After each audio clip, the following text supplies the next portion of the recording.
আমি সেই হাজার হাজার শিক্ষার্থীদের একজন, যারা জুলাইয়ের তপ্ত দুপুরে এক বুক তৃষ্ণা আর এক আকাশ স্বপ্ন নিয়ে যমদূতের মতো বুলেটের সামনে দাঁড়িয়েছিল।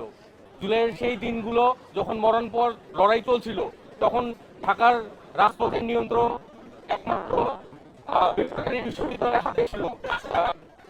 উত্তরা থেকে বাড্ডা, বনানী থেকে ধানমন্ডি, প্রতিটি রাজপথের সাক্ষী বেসরকারি বিশ্ববিদ্যালয়ের শিক্ষার্থীরা সেদিন বিপ্লবের ভ্যানগার্ড হয়ে দাঁড়িয়েছিল।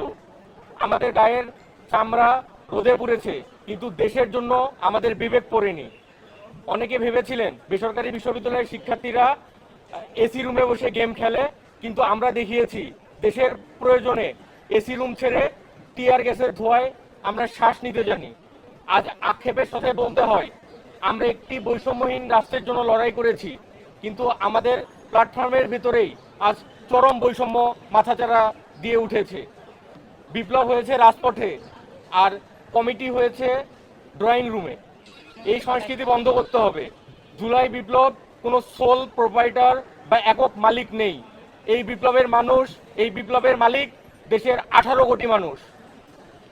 আমাদের পাশ কাটিয়ে, আমাদের মতামতকে গুরুত্ব না দিয়ে যে উপদেষ্টা কমিটি নতুন করে গঠন করা হয়েছে, তা সম্পূর্ণ অগণতান্ত্রিক। আমরা সম্মিলিত বেসরকারি বিশ্ববিদ্যালয়ের পক্ষ থেকে পরিষ্কারভাবে বলতে চাই, কারো পকেটে থাকার জন্য আমরা রাজপথে রক্ত দেই নাই।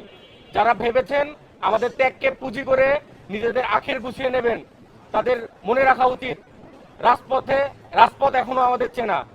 আমরা যেমন স্বৈরাচার নামাতে জানি, তেমন পকেট কমিটিও ভেঙে দিতে জানি। জুলাই আমাদের অহংকার, জুলাই আমাদের আবেগ।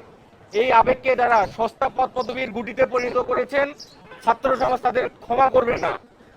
আমরা কোনো নেতার পিছনে নয়, বরং আমরা বেসরকারি বিশ্ববিদ্যালয় একটি আদর্শের পিছনে দাঁড়িয়েছিলাম।